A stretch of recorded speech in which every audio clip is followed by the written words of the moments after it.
Assalamualaikum warahmatullahi wabarakatuh. Bismillahirrahmanirrahim. Alhamdulillahi hamdan katsiran tayyiban mubarakan fihi kama yanbaghi li jalali wajhikal karim wa li azimi sultanik. Allahumma salli ala sayyidina Muhammadin abdika wa rasulika nabiyil ummi wa ala alihi wa sahbihi wa sallim. Nawaitu ta'alluma wa ta'lim wa tadhakkura wa tadhkir wa naf'a wal intifa' wal ifadah wal istifadah wal hatha ala tamassuki bi kitabillah wa sunnati rasulih wa du'a ilal huda wa dalalah alal khair ibtigha'a wajhillah wa mardatihi wa kurbihi wa thawabihi lillahi ta'ala.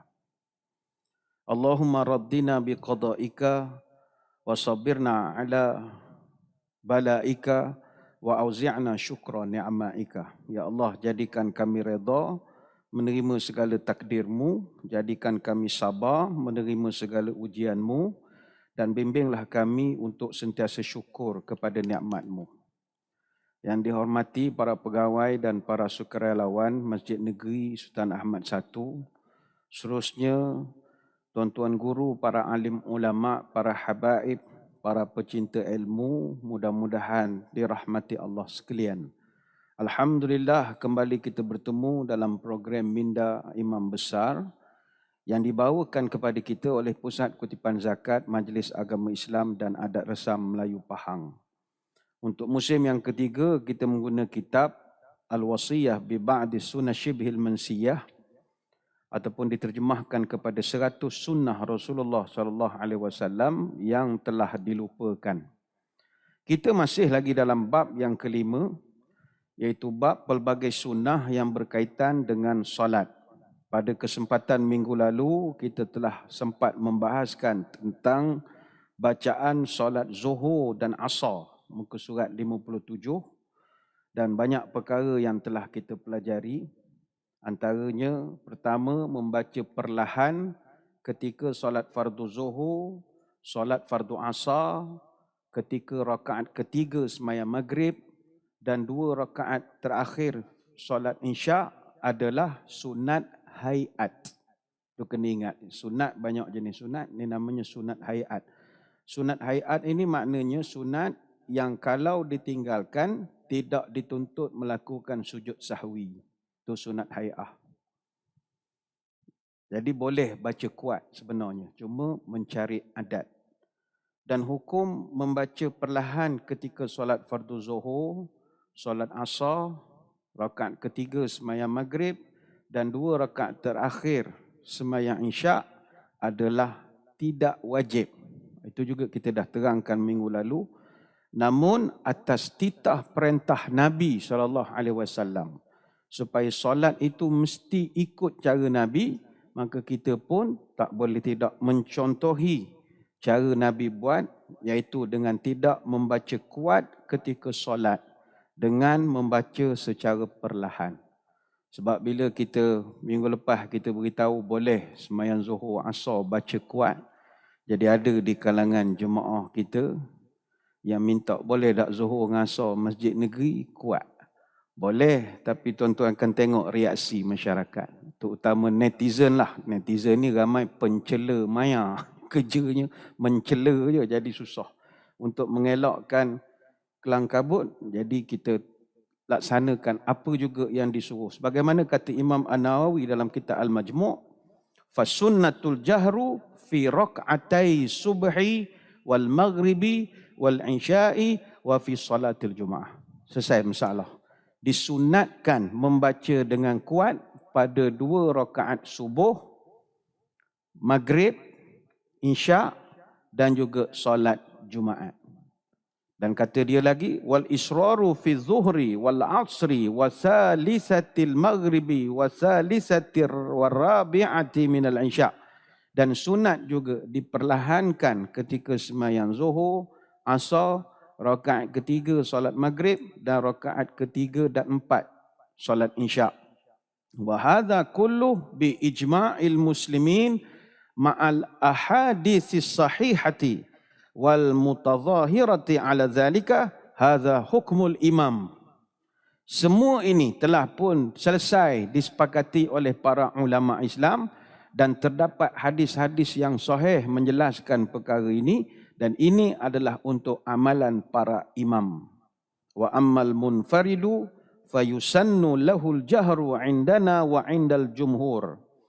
Adapun untuk orang yang semayang bersendirian, semayang seorang, tetap disunatkan untuknya menguatkan bacaan di sisi mazhab kami, iaitu mazhab Syafi'i dan di sisi majoriti ulama. Jadi semayang seorang, semayang jemaah ada perbezaan. Selesailah perkara ini. Hari ini insya-Allah kita akan masuk satu perbahasan yang baru, masih dalam bab semayang lagi, iaitu bacaan solat Isya'. Bagi yang ada kitab, buka muka surat 68. Bismillahirrahmanirrahim. Daripada Abu Rafi'. Sallaitu ma'a Abi Hurairah radhiyallahu anhu la'atamata ay al-Isya' faqara'a idza as-sama'u syaqqat fasajada faqultu ma hadhihi qala sajadtu biha khalfa Abil Qasim sallallahu alaihi wasallam fala azalu asjudu biha hatta alqahu. Kata Abu Rafi', aku pernah solat dipanggil al-atamah, iaitu solat Isya' bersama Abu Hurairah. Lalu Abu Hurairah membaca surah Al-Insyiqaq. Idza as-sama'u syaqqat. Al-Insyiqaq ni 25 ayat, juzuk ke-30. Kemudian Abu Hurairah sujud. Saya bertanya, sujud apakah ini? Dia menjawab, saya pernah sujud setelah bacaan surah tersebut ketika menjadi makmum di belakang Abul Qasim. Abu Qasim ni nama timangan kepada Rasul sallallahu alaihi wasallam. Dan saya terus menerus akan sujud jika membaca surah ini walaupun beliau telah meninggal dunia. Hadis riwayat Al-Bukhari dan juga Muslim. Jadi tentang masalah Abu Hurairah ini, dia sujud ketika sampai kepada ayat ke-21 surah Al-Insyiqaq. Wa idza quri'a 'alaihimul Qur'anu la yasjudun. Dan apakah alasannya bila dibacakan Quran kepada mereka, mereka tidak mahu taat dan juga sujud. Dia kalau dalam Quran ada 15 tanda ayat sejadah. Ini menurut pendapat ahli Qura'. Dia tanda dia kalau dalam Quran tu dia lambang kubah. Ini puan-puan tuan-tuan boleh cam, lambang kubah.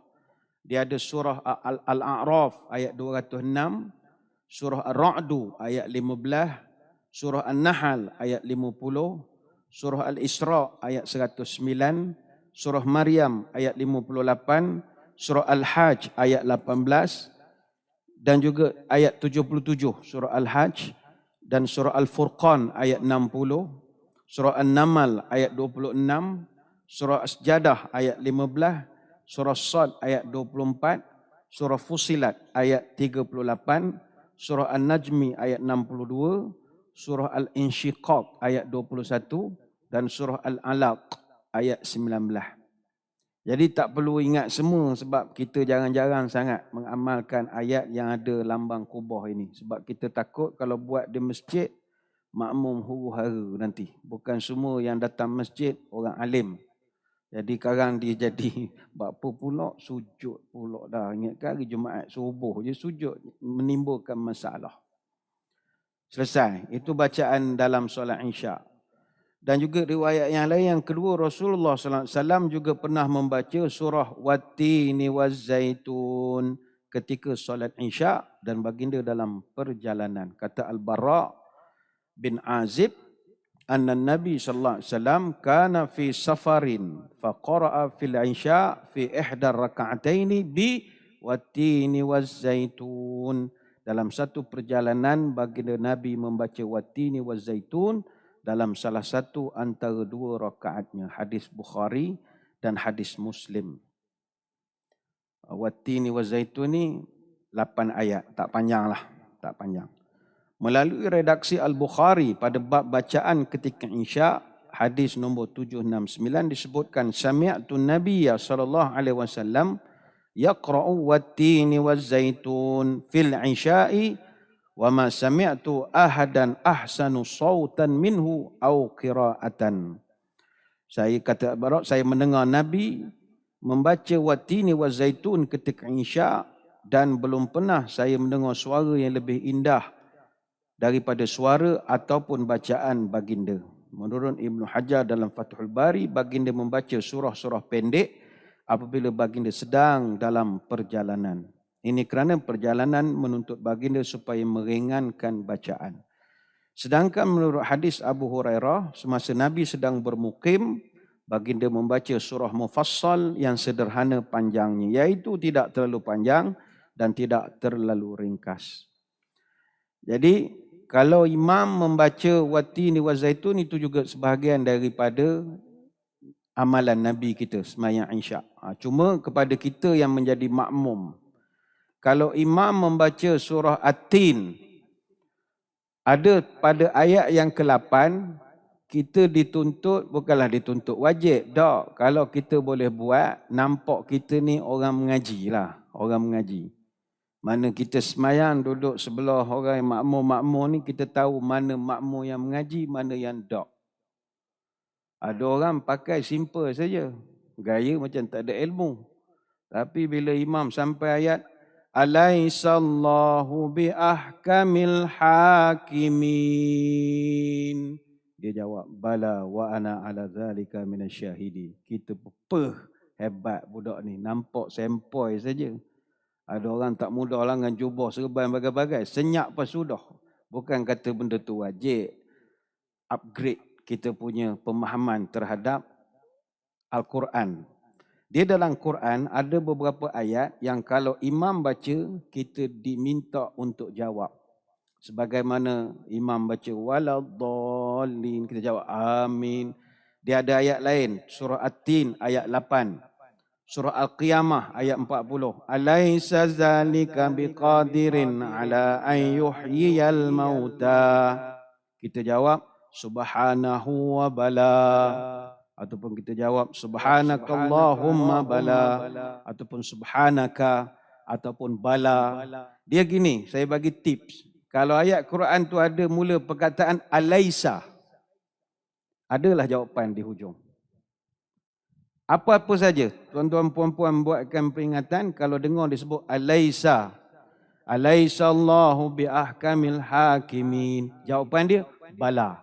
Puan-puan, tuan-tuan dengar alaysa saja, mesti ada bala. Bala ni dalam bahasa Arab, dia bukan yes, tapi of course. Alaysa, bukankah? Seolah Tuhan tanya begitu, kita tolong jawab, of course. Gitulah contohnya. Ketika surah Qiyamah ayat 40, alaysa dzalika biqadirin ala an yuhyiyal mauta. Adakah Tuhan yang menjadikan semua itu tidak berkuasa menghidupkan orang mati? Dia tanya kepada kita. Kita makmum jawab, bala, of course Tuhan boleh buat. Jangan cakap Melayu pula. Ya weh, tak bala, gitu saja. Dia ada yang ketiga, surah Mursalat. Mursalat ayat 50. Fabi ayyi haditsin ba'dahu yu'minun. Kita jawab amanna billah. Ni payah sikit nak ingatlah. Amanna billah, sebab kita semayang, kita tak faham imam baca apa kecuali surah yang kita hafal lah. Kalau surah Al-A'la, surah Al-A'la ayat yang pertama, ini jarang sangat orang menjawab imam punya sebutan. Sabbihisma rabbikal a'la. Patutnya ada jawapan. Subhana rabbiyal a'la. Itu jawapan kita. Sabbihisma rabbikal a'la. Kita pun jawab. Di belakangnya lah kuat-kuat nak nunjuk awak cerdik sangat pula. Itu takbur namanya. Ngalah mahatali pada beruk. Jawab biasa-biasa sajalah. Subhana rabbiyal a'la. Ada satu lagi surah Ar-Rahman. Fabi ayyi ala'i rabbikuma tukadziban. Ada jawapannya. La bi syai'in min ni'amika rabbana nukadzibu falakal hamdu. Panjangnya ustaz. Orang nak ngamal dia belajarlah. Bayang berapa kali diulang oleh imam perkataan tu. Puaslah kita menjawab.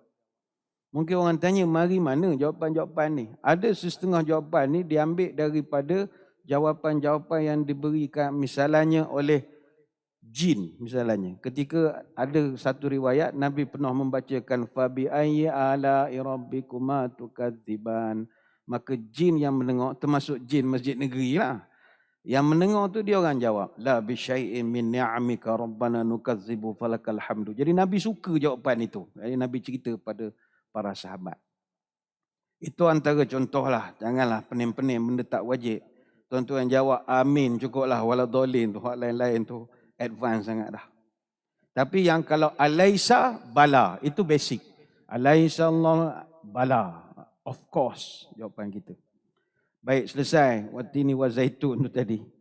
Seterusnya muka surat 70 ada lagi hadis yang lain daripada Samurah bin Jundab daripada Sa'ad bin Abi Waqqas, dia berkata amma ana fa inni usalli bihim salata Rasulillah sallallahu alaihi wasallam ma akhrimu anha.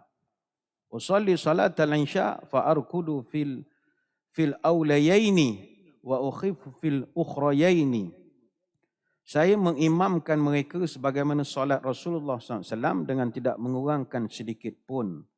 Saya solat isya dengan memanjangkan bacaan pada 2 rakaat yang pertama dan meringankan bacaan pada 2 rakaat yang terakhir. Hadis Bukhari dan Muslim. Yang keempat, dari Jabir bin Abdullah, Rasulullah SAW mengkritik solat isya Muaz yang ketika itu dia menjadi imam.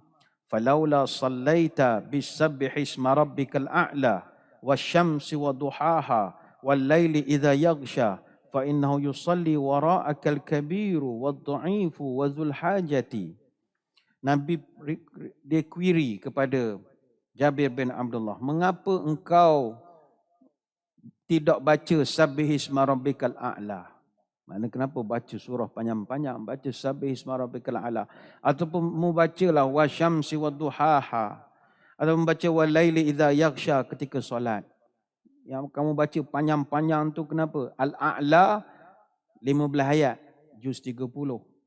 Kalau Asy-Syams 19 ayat, juz 30. Kalau surah Al-Lail 21 ayat, juz 30. Jadi mungkin ketika itu Muaz bin Jabal baca panjang. Jadi Nabi tegur, kenapa tak guna 3 surah ini? Al-A'la, Asy-Syams dengan Al-Lail. Sahabat pun heran, kenapa tak boleh baca panjang pula? Kata Nabi, fa innahu yusalli wara'aka al-kabiru wad-dha'ifu wadzul hajah. Sebab yang semayang di belakang kamu ni ada orang tua, orang warga mah. Ada orang lemah, orang tak apa sihat, baru lepas cocok booster kamu, tak apa nak sihat, tangan sakit, badan sakit, dada semput, macam-macam masalah lepas cocok ni. Dan wazul hajah, ada orang hak tengah ada hair. Mungkin dia datang masjid negeri parking. Aku letak dah tiket parking mampu lah samai dia fikir. Dia tak khusyuk semayang dia. Aku ni kan kena blok pula orang nak entok. Jadi kita pula mengilai-ngilai baca. Bukan main sedap pula bacaannya itu. Jadi Nabi kata, bacalah Al-A'la ke Asy-Syams, Al-Lail ke. Itu kaedahnya.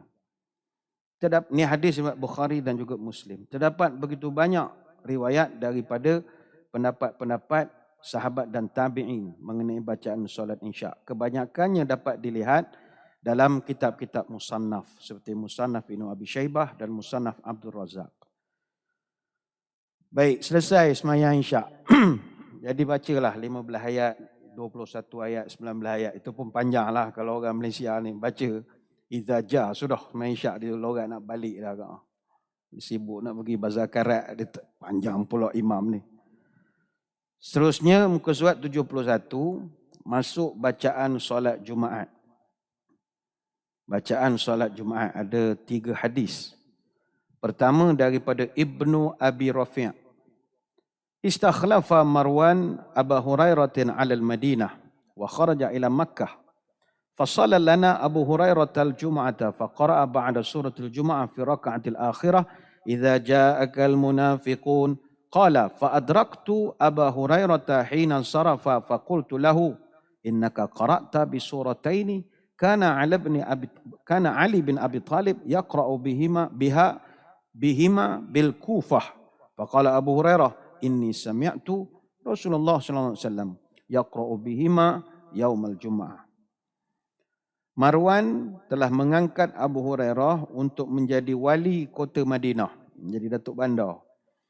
Marwan kemudian berangkat ke Mekah dan Abu Hurairah mengimamkan kami salat Jumaat.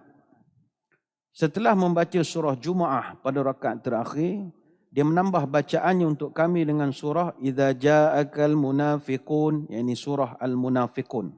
Munafiqun ni 11 ayat, juz 28. Abu Rafi' menemui Abu Hurairah ketika beliau selesai solat dan berkata, engkau membaca dua surah yang pernah dibaca oleh Ali bin Abi Talib ketika di Kufah.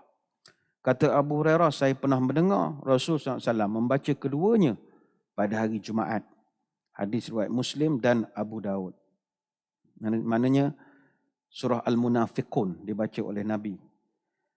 Seterusnya Nu'man bin Bashir berkata, kana Rasulullah sallallahu alaihi wasallam yaqra'u fil 'idaini wa fil jum'ati bi sabbihisma rabbikal a'la wa hal ataka hadithul ghashiyah.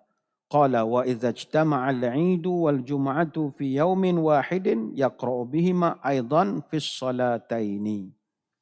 Dalam solat hari raya dan solat Jumaat, Rasulullah sallallahu alaihi wasallam membaca Sabbihisma rabbikal a'la, ada 19 ayat. Dan juga membaca Hal ataka hadithul ghashiyah, ada 26 ayat, ni juzuk 30. Kata Nu'man lagi, jika solat hari raya dan solat Jumaat terjadi pada hari yang sama, baginda masih membaca kedua surah tersebut dalam kedua-dua solatnya. Hadis Muslim, Abu Daud dan Ibnu Khuzaimah. Dan hadis yang ketiga daripada Samurah bin Jundab, anna Rasulullah sallallahu alaihi wasallam kana yaqra'u fi salatil jum'ati bi sabbihisma rabbikal a'la wa hal ataka hadithul ghashiyah. Nabi membaca sabbihisma rabbikal a'la dan juga hal ataka hadithul ghashiyah dalam solat Jumaat. Hadis Abu Daud dan Ibnu Khuzaimah. Selesai. Seterusnya bacaan Nabi ketika solat Idul Fitri dan Idul Adha, ke surat 73. Daripada Abu Waqid Al-Layth, kana yaqra'u fihima al-fitru wal adha biqaf wal Qur'anil Majid wa iqtarabatis sa'atu wa ansyaqqal qamar. Pada kedua solat Idul Fitri dan Idul Adha, Rasulullah SAW membaca Qaf wal Qur'anil Majid. Ini surah Qaf. Surah Qaf ni 45 ayat. Dia duduk pada juzuk ke-26.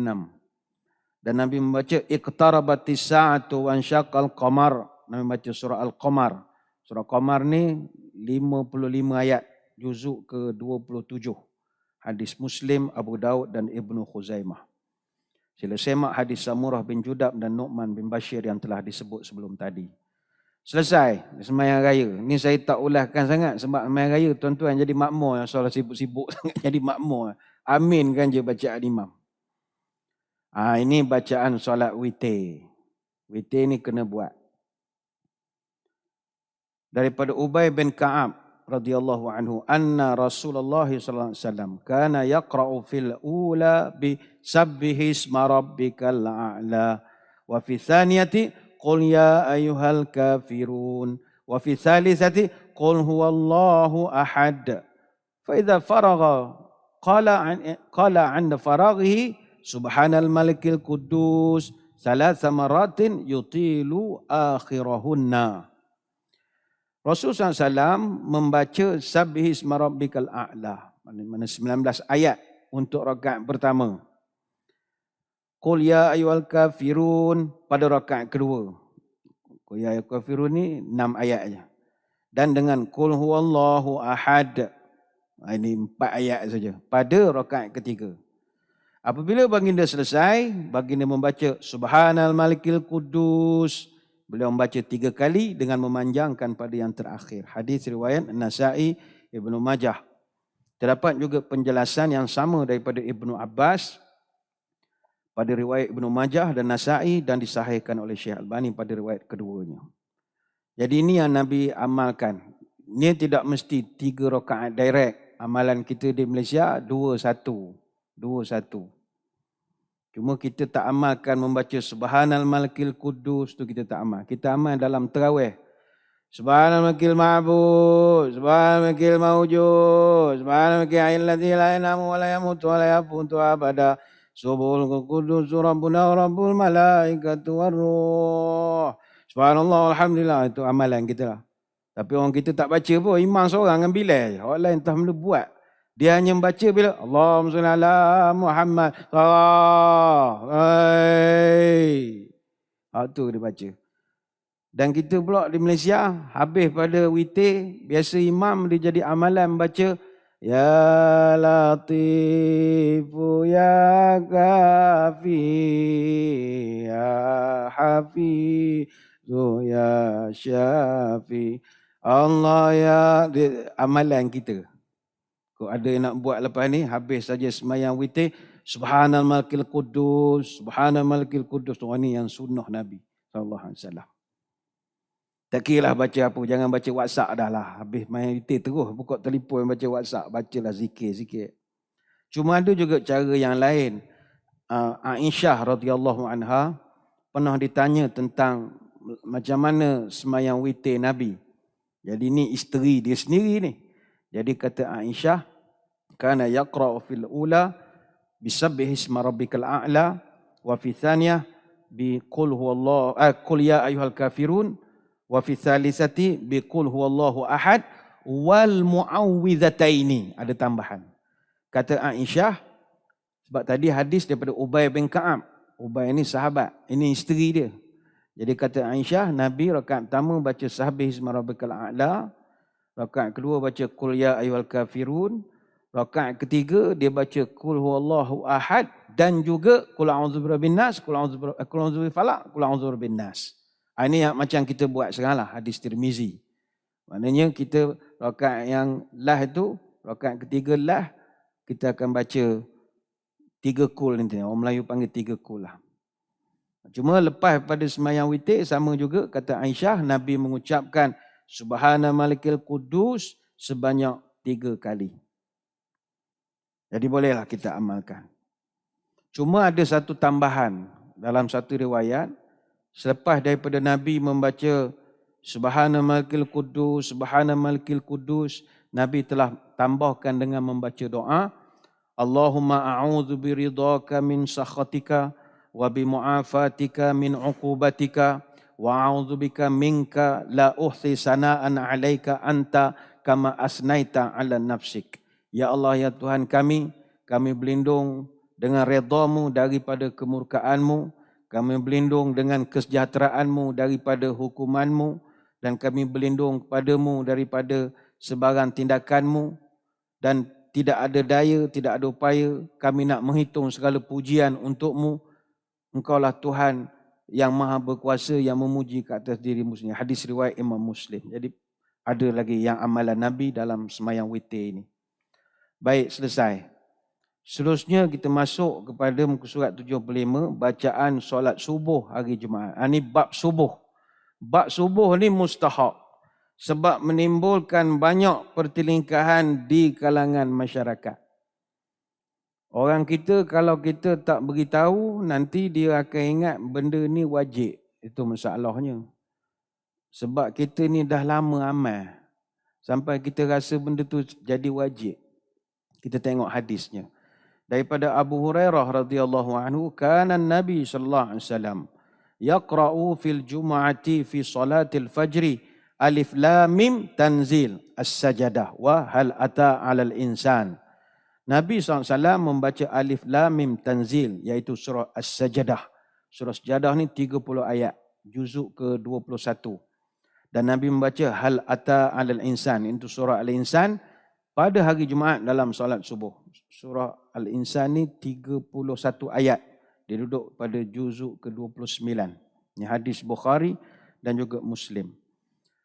Dalam Muslim nombor 879 dan Ibnu Khuzaimah nombor 533 meriwayatkannya daripada Ibnu Abbas. Mana Bukhari Muslim yang 1068 dengan 880 ambil daripada jalur Abu Hurairah. Dia ada juga daripada versi Ibnu Abbas. Menurut Syekh bin Baz dalam fatwa Ibn Baz, ini adalah ketetapan sunnah daripada Nabi SAW. Oleh itu imam disyariatkan untuk membaca kedua surah ini ketika solat subuh hari Jumaat. Meskipun ada sebahagian makmum yang tidak suka kerana malas, yang menurut anggapan mereka surah ini panjang. Di sembahyang Jumaat ni, kalau kita tengok pengalaman, tuan-tuan pun menghadapi pengalaman ini. Pertama, kita nak memahamkan masyarakat, masjid-masjid di kampung, surau-surau di kampung. Hukum membaca surah Sejadah ni sunat. Ini perlu digarisbawahkan. Dan ini adalah pendapat mazhab Syafi'i. Sebagaimana yang diterangkan oleh Imam An-Nawawi. Panjang syarahnya, kita boleh rujuk dalam syarah Sahih Muslim bin Nawawi, ditahqiqkan oleh banyak para ulama. Namun dalam pengalaman kita akan jumpa, pertama, ada masjid, surau, makmum tangguh sembahyang subuh. Bukan tangguh, menganjakkan iqamat subuh sebab imam hak hafal sejadah tak datang. Berlaku. Dan ini real case. Bayangkan musim-musim kita subuh 6.10. 6.20 tak qomat lagi. 6.40 baru qomat. Imam hak hafal surah sejadah tak datang. Imam hak bawa sejadah ada, hak hafal sejadah tak ada. Bila kita nak tolak imam 2 ke imam 3 ke imam rawatib biasa-biasa, ana tak hafal la ilaha illallah, 6.45 tak sembahyang subuh lagi. Bayangkan. Dan ini kes real. Kalau sampai begitulah kita beranggapan sujud sejadah macam dah wajib tu. Jalan je lah. Orang nak pergi kerja pukul 7 lah. Sekarang ni subuh lewat sikit kan. Yang kedua, pernah beberapa kali imam hak hafal surah sejadah ni, dia tersangkut. Tengah sangkut. Kacau betul. Ataupun sangkut di penghujung. Dan makmum pula seramai-ramai baris pertama, seorang habuk tak boleh betul kan? Padahal makmum tu tiap-tiap Jumaat dengar surah tu tak terapai juga. Kita macam Yasin, walaupun tidak hafal, tapi kalau orang baca, kita boleh ngekor. Takkan sejadah tiap-tiap Jumaat dengar tak terapai juga, tak terekor dik kita. Akhirnya semua buat pekak saja. Kesannya adalah imam diulang balik. Tuan-tuan, bila ulang balik, bila nak habis sembahyang? Alif Lam Mim. Tanzilul kitabi la raiba fihi min rabbil alamin.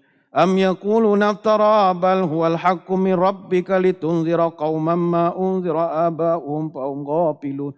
Masuk Yasin pula aku ni dah.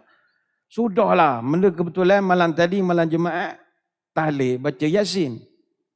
Dia kan kalau ayat Yasin tu, litunzira qauman ma unzira aba'uhum fahum ghafilun laqad haqqal qawlu ala aktharihim fahum la yu'minun inna ja'alna fi anaqihim aghlalan fa ya ilal adqani fahum muqmahun. Dia bercampur dengan Yasin. Padahal sepatutnya am yaquluna iftara bal huwal haqqu min rabbika litunzira qauman ma atahum min nadhirin min qablik la'allahum yahtadun. Tak mari perkataan tu. Sampai perkataan litunzira keliru. Sudah.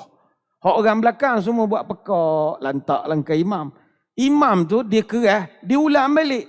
Alif Lam Mim tanzilul kitabi la raiba fihi min rabbil alamin. Sampai litunzira tak ingat lagi. Ulang balik. Bila nak habis sembahyang? Ini masalah real. Yang ketiga, bagi imam-imam yang masjid lantik secara rasmi. Ni yang masjid bayar allowance. Jakim bayar sekian allowance. Masjid top up pula lagi. Jadi bila nak ambil imam yang official macam ni, siap ada jubah masjid tolong buatkan apa semua. Dikhabarkan antara soalan temuduga adalah hafal ataupun tidak surah sejadah. Tidak ku huru-hara dia. Maknanya hafal sejadah ni wajib. Dah macam level Fatihah. Itu hak masjid untuk menentukan imam-imam dia mesti hafal surah sejadah. Tapi pengalaman-pengalaman ini memberi isyarat bahawa di luar sana masyarakat kita sudah mula menganggap membaca sejadah ini wajib. Dan ini kita kena perbetulkan pemahaman ini. Kalau kita tidak hafal surah sejadah, seorang itu boleh saja menjadi imam dengan membaca surah-surah lain. Tapi seperti biasa, kita tak daya entang dia jemaah, itu sajalah. Jemaah ni kan semua penghasut ramai. Penghasut, pencela maya, kaki kutuk, kaki bantai tu imam. Bagi Jumaat baca izajah, biar aku semayang di rumah. Aku datang masjid ni nak sujud sejadah, katanya begitu. Bahkan kalau ada imam, kita nak ingatkan, kalau tersangkut ketika membaca surah sejadah, dan makmum pula seorang habuk, tak ada boleh tolong sambung, tolong betulkan. Imam boleh saja terus rukuk atau tukar channel lain, surah lain. Bila dah sangkut, tak tahu benda nak baca. Bismillahirrahmanirrahim. Qul huwallahu ahad. Boleh je. Jangan sujud sejadah pula baca qul huwallah. Itu common sense lah. Boleh tukar surah lain. Menghafal surah sejadah sepatutnya dia menjadi satu advantage, bukan wajib. Mana kalau kata ada kita nak pakai imam 2 orang. Macam masjid negeri, next week, lepas raya Cina, kita ada temuduga untuk imam S41. Kita ada 2-3 perjawatan untuk S41. Jadi calon ramai, calon kat 50 orang. Jadi untuk nak memilih, selain daripada faktor smart, handsome, apa semua tu, sejadah lah. Kena cari imam smart, kena imam jalan tak urut pada kita, tak daya juga. Laju makmum pada imam, cari cergas sikit. Jadi kita advantage bagi yang hafal surah sejadah. Sebab dah ramai. Tapi kalau dalam kampung tu lah seorang hak geti jadi imam, suruh pula dia surah sejadah, jadi nyaknya ke dia. Tapi sekarang tengok masjid-masjid ni banyak sebesar-besar alam surah sejadah. Buat kat mihrab depan memang ada khat lawa dah. Dulu orang tampai-tampai poster je. Imam lupa bawa spek sampai sudah tak boleh baca. Sudah. Biasa semayang tak pakai spek membaca. Kali bila tampai lupa bawa spek, baca izajah jugalah. Ada hak tengah baca galik, naik rakaat kedua tak tahu mana tadi baris, tak ingat. Terlepas 3 baris hilang. Ada tengah baca-baca, surau blackout, senyap terus. Tak nampak benda, gelap. Tak nampak. Macam-macam benda lah masyarakat gitu. Usaha tu bagus. Itu yang pertama. Yang kedua, sekali-sekala bacalah juga surah selain pada sejadah. Kalau surau perumahan, masjid-masjid qaryah ni.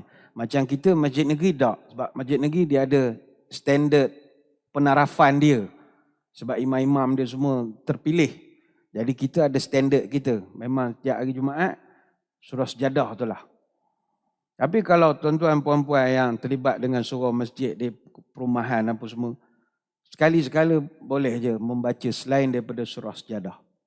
Sebab kebiasaan membaca surah sejadah dalam solat subuh setiap pagi Jumaat akan menyebabkan generasi kita akan datang menganggap benda ni wajib. Sebagaimana kita lah. Sebab orang tua-tua kita dulu tak ngabar benda ni tak wajib. Jadi sampai sekarang, bila orang nak panggil jadi imam Jumaat, kau tak hafal sejadah. Dia tak nak. Sebab bagi dia benda tu macam wajib. Sebab itulah antara faktor mengapa tokoh-tokoh mazhab Maliki mereka berpandangan makruh membaca surah sejadah dalam solat subuh setiap Jumaat. Antara hujah mereka adalah bimbang orang ramai akan memahami bahawa ianya wajib. Dan ini pendidikan. Kena didik. Sebab itu kata Ibnu Daqiq Al-Aid ketika mengulas tentang hal ini, akan tetapi jika melakukan membaca surah sejadah ini hingga menyebabkan timbul kerosakan ilmu, iaitu masyarakat akan menganggapnya wajib, maka eloklah dia ditinggalkan sekali-sekala. Kerana sesuatu itu menghindari kerosakan yang besar itu mustahab. Sebab ini faktor ilmu. Ini boleh rujuk dalam Fathul Bari bisyarah Sahih Al-Bukhari. Jadi kepada surau masjid, surau di asrama ke apa, sekali-sekala bacalah surah lain supaya orang tak ingat benda tu wajib. Dan yang ketiga, ini nak memberikan peringatan juga, imam dia kena memerhatikan keadaan makmum dia. Ini penting. Sebab itu imam dengan makmum ni dia sama dalam konteks bernegara. Potret kehidupan bernegara. Imam itu pemimpin, makmum adalah rakyat. Imam dia kena timbang keadaan makmum dia. Kalau pemimpin dia kena perhati kesusahan rakyat dia. Harga barang naik ke apa, dia kena ambil tahu apa kesusahan. Sama juga imam, dia kena timbangkan kesusahan makmum dia.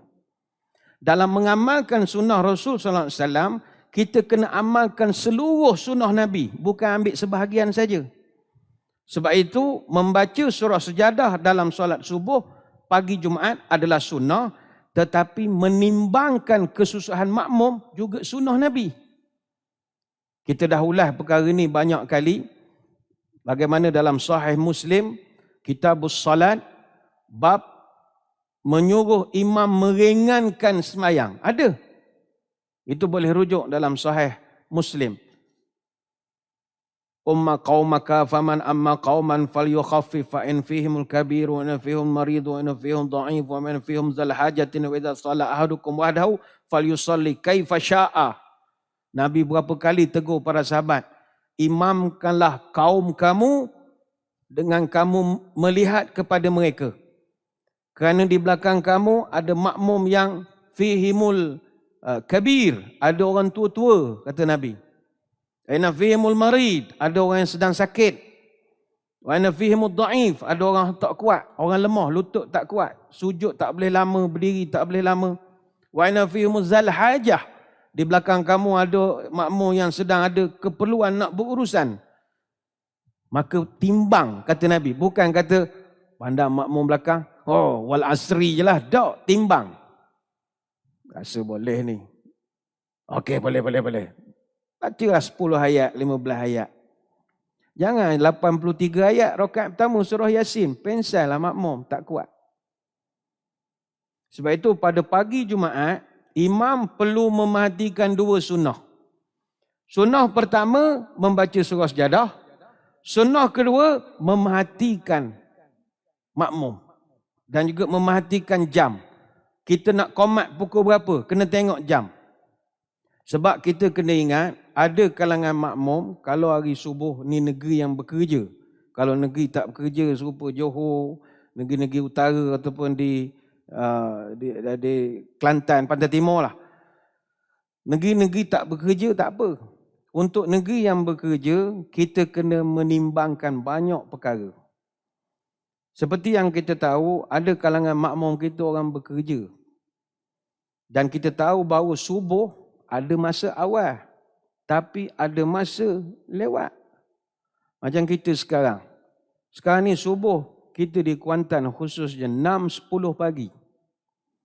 Dan kita biasa qomat pukul 6.20. Kita ni akan subuh melepasi jam 6 lama ni. Hari ni 6.10, lepas ni dia naik 6.11, lepas ni dia naik 6.12. Dan kita akan masuk subuh pangkal 5 bulan 4 nanti. Itu pun 5.59. Bukan 5.45. Jadi orang bandar biasanya 6.30 tu dia dah keluar. Bayangkan di KL, di Kuala Lumpur, di Shah Alam. 6.30 mereka dah keluar sebab nak ngelak jam. Jalan Duta, Jalan Kuching, jam. Federal Highway. Kalau van, orang bawa van sekolah, 6.45 tu dah mengambil pelajar dah. Kita entam panjang berjela-jela baca. Maka kita ketika itu dianggap tidak memerhatikan makmum kita. Kecuali kampung kita tu semua orang pencen semua. Bacalah panjang mana, nak mengilai macam mana. Tapi kita duduk, kalau tidak, kita akan kehilangan jemaah sepanjang bulan Januari, Februari sampai Mac. Sebab 3 April esok baru kita akan subuh pukul 5 semula. Itu pun 5.59. Mana pilihan kita? Ni bukan saya kata jangan baca surah Sejadah. Nabi suruh timbangkan. Jangan pula, kalau gitu Ustaz, kita buat subuh awal boleh tak? 5.45. Tak, ni subuh tetap 6.10. Itu yang saya maksudkan. Ada hari, ni atas common sense kita sebagai imam. Lepas tu imam ni kena orang cerdik. Kena orang cerdik. Ada orang, habis masjid negeri, entang tiap-tiap pagi satu makrok tu kena gaya Ustaz. Letih kita orang. Sebab itu kami gelarkan yang datang sembahyang subuh, kami program khatam subuh, subuh warrior. Yang datang ni pendekar je. Bukan ulu balang, pendekar. Baik tu tuan-tuan kalau tengok video dalam Facebook masjid, yang datang sembahyang majoriti pakai baju pejabat dah. Sebab dia dah planning. Aku nak khatam. Ni kita dah makrok ke-3, juzuk 29. Juzuk 29. Dia kata tinggal 1 juzuk nak cukup 30. Rugi. Jadi dia dah plan. Pagi esok daripada rumah dia dah siap pakai pakaian pejabat. Ini orang panggil pendekar subuh. Kalau hulu balang ni dia tak datang dah. Tak datang dah, lantak lah. Gila aku nak pergi kerja lagi. Dia dah siap pakai baju opis lah. Tapi untuk di luar, ini pandangan kita lah. Jangan pula orang viral ini esok. Tengoklah Imam Besar kata tak payah baca sejadah pula. Tak. Kita nak jaga belaka. Sebab itu dalam soal ini, mungkin ada orang yang kerah. Dia kata, soal layan lah ke makmum Ustaz. Dia nak datang, tak datang, sudah. Kita tetap kena baca surah Sejadah. Terpulanglah makmum dia nak datang ke, pandai-pandai dia lah nak hidup. Ada yang berpandangan begini. Dan pandangan ini kita katakan adalah pandangan yang tidak tepat.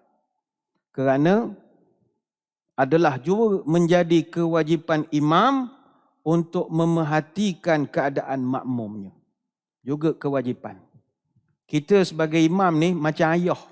Kita nak semayang tu makmum ni anak-anak kita. Baik tu imam bila nak semayang, dia cek dulu. Saf, penuhkan saf depan. Dia perhatikan. Kalau imam sudah menyusahkan makmum, maka kesalahan akan berada pada bahu imam dan bukan pada bahu makmum. Bagaimana kata Abu Mas'ud Al-Ansari, seorang lelaki datang jumpa Nabi, dia mengadu, "Ya Rasulullah, sahabat kita jadi imam. Tak daya saya ya Rasulullah, panjang sangat. Saya ada hal lain. Saya masuk gear riba, saya keluar lah. Minta maaf lah ya Rasulullah." Ketika itu, kata Abu Mas'ud Al-Ansari, itulah first time saya tengok muka Nabi merah kerana menahan marah. Bayangkan orang mengadu, imam baca panjang, makmum sampai keluar pada saf, merah muka Nabi marah. Bukan marah pada makmum, marah kepada imam. Lantas kata Nabi, "Ayyuhan nas, innakum munaffiruna, faman shalla bin nasi falyukhaffif." Wahai sekalian manusia, mu jangan menyebabkan orang lari daripada agama ini. Kerana engkau orang lari pada masjid. Kerana engkau orang lari pada Islam. Apa sebab? Mu nyusahkan orang. Fa in fihimul maridu wad-dha'ifu wa dzal hajah. Orang yang jadi makmum kamu ni, ada orang yang sakit, ada orang yang lemah, ada orang yang ada kerja. Perhatikanlah mereka, kata Nabi. Ini hadis riwayat Imam Bukhari. Dan kata ulama yang jadi imam masa itu sembahyang Isyak, Muaz bin Jabal. Yang sembahyang subuh, Ubay bin Ka'ab. Nabi marah. Sebab itu kepada para imam, pentadbir masjid, timbangkan kekuatan makmum kita juga. Sebab benda ni tidak wajib. Jangan sampai orang daripada bulan 1 sampai bulan 4 esok tak ada makmum kita sembahyang subuh. Sebab kita tidak memerhatikan. Bukan tak baca langsung, kena buat. Sebab ini sunnah. Tapi memerhatikan kemampuan makmum juga adalah sunnah. Isu yang keempat adalah sujud tilawah ini hukumnya sunat. Itu kena ingat. Ada masa ini pengalaman banyak kita jumpa ya. Ada masa kita jadi makmum, imam baca surah sejadah pagi Jumaat. Imam ni dia sedang baca surah sejadah. Dia terlanjur lepas ayat ke-15. Sepatutnya dia dah makmum sujud. Tapi dia dah terlepas. Bila dia dah terlepas, dia panik. Tuan-tuan teka apa dia buat? Dia ulang semula pada awal. Bayangkanlah kita, Allah ni buat semula. Bayang, dia panik. Dia lupa agak. Patutnya sujud. Benda tengah sedap baca pada dinding. Dia buat macam semayang biasa. Lama dia baru teringat. Dah masuk ayat seterusnya baru teringat. Dia dah panik. Boleh ke sujud pada ayat yang tidak ada perkataan sejadah? Akhirnya dia ulang balik. Maka perbuatan sebegitu menggambarkan seolah-olah melakukan sujud tilawah wajib. Tak. Baca sejadah tak wajib. Sujud sejadah pun tidak wajib. Hukumnya adalah sunat. Ada satu riwayat. An Abi Rafi' qal. Sallaitu ma'a Abi Hurairah la'atamata faqara'a iza sama'un syangqat fasajadah. Ini hadis yang kita bacakan tadi. Abu Rafi' cerita dia semayang isyak bersama Abu Hurairah. Dan Abu Hurairah membaca surah Al-Insyiqaq ayat 21. Wa idza quri'a alaihimul Qur'ana la yasjudun. Kemudian dia terus sujud. Maka para ulama menggunakan hadis ini. Kalau kita membaca, tidak juga diwajibkan kita ketika itu. Sampai sekarang ada orang amalkan dalam sembahyang isyak. Sujud sejadah. Jawapannya tidak ada. Sujud tilawah tidak ada. Maksudnya benda itu, sujud itu juga tidak wajib. Membacanya itu juga tidak wajib. Ini perlu kita beri kefahaman. Dia adalah sunat. Ini kerana terdapat hadis yang menerangkan bagaimana Nabi dan para sahabat ada masa tidak melakukan juga sujud tilawah. Sebagaimana hadis yang dikeluarkan oleh Imam Al-Bukhari di dalam sahihnya, kitab Sujudul Quran. Imam Bukhari buat satu bab Sujudul Quran. Bab orang yang membaca surah yang ada ayat sejadah tetapi dia tidak sujud. Itu ada hadisnya, hadis nombor 1073. Zaid bin Sabit dia berkata, qara'tu 'ala Nabi sallallahu alaihi wasallam wan najmi falam yasjud fiha. Aku pernah membaca di depan Nabi surah An-Najmi ayat 62, tapi baginda tidak sujud ketika sampai pada ayat itu. Jadi para ulama menerangkan sebab-sebab mengapa Nabi tidak melakukan sujud tilawah itu ada beberapa sebab. Di antara sebab-sebab itu kata para ulama, sebagaimana disebut oleh Imam Asy-Syafi'i dan Imam Abi Hajar Al-Asqalani, dia menguatkan pendapat bahawa baginda sengaja tidak sujud tilawah untuk menunjukkan kepada umat bahawa hukumnya bukan wajib tetapi sunat. Ini saya ingat kena beri kefahaman yang jelas. Jadi kalau ada orang tanya, habis Ustaz ni nak suruh baca ke tak ni? Ayat surah sejadah hari Jumaat. Bacalah. Baca. Bagus. Sunnah. Tapi jangan anggap benda tu wajib. Sampai peringkat imam suruh tak apa sejadah tak datang. Pukul 7 kita tak semayang subuh. Itu tak betul. Tak betul. Semayang je lah. Ataupun tengah semayang lupa nak sujud pada ayat yang sepatut sujud. Jangan pula sampai huru-hara. Tak. Benda tu small matter bagi orang yang ada ilmu. Ya. Saya harap benda ni jelas. Takutkan bila dah keluar dalam Facebook ke main kerat-kerat. Ni ustaz sesat barat. Yang kamu tak payah pula sujud sejadah. Payah main dengan netizen ni main kerat-kerat video ni jadi payah. Tapi saya ingat tuan-tuan puan-puan boleh memahami apa yang kita nak terangkan pada kesempatan pagi ini.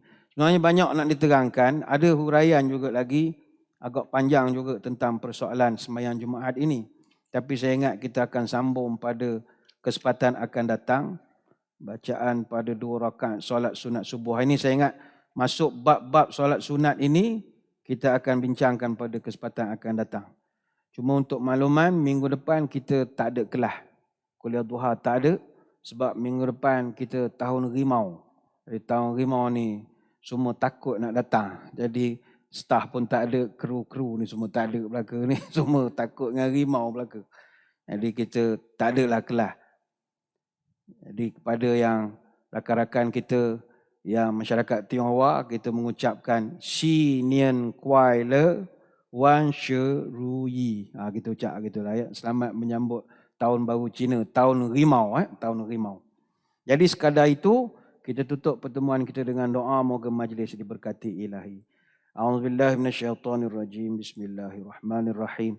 Allahumma salli wa sallim ala sayyidina Muhammadin salatan tukhrijuna biha min zulumatil wahmi. Allahumma in kana rizqina fis sama' fanzilhu wa in kana fil ardi fa akhrijhu wa in kana mu'siran fayassirhu wa in kana haraman fatahhirhu wa in kana ba'idan faqarribhu bihaqqi duhaika wa bahaika wa jamalika wa quwwatika wa qudratika atina ma ataita ibadika salihin.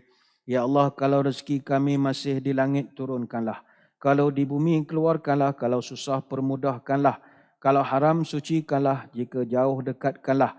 Berkat waktu duhamu, kecantikanmu, keindahanmu, kekuatanmu, kekuasaanmu. Limpahkan pada kami segala yang telah Engkau limpahkan pada hamba-Mu yang soleh. Allahumma aril haqqa haqqan warzuqna ittiba'ah wa aril batilan batilan warzuqna ijtinabah. ولا تجعله ملتبسا علينا فنضل وجعلنا للمتقين إماما.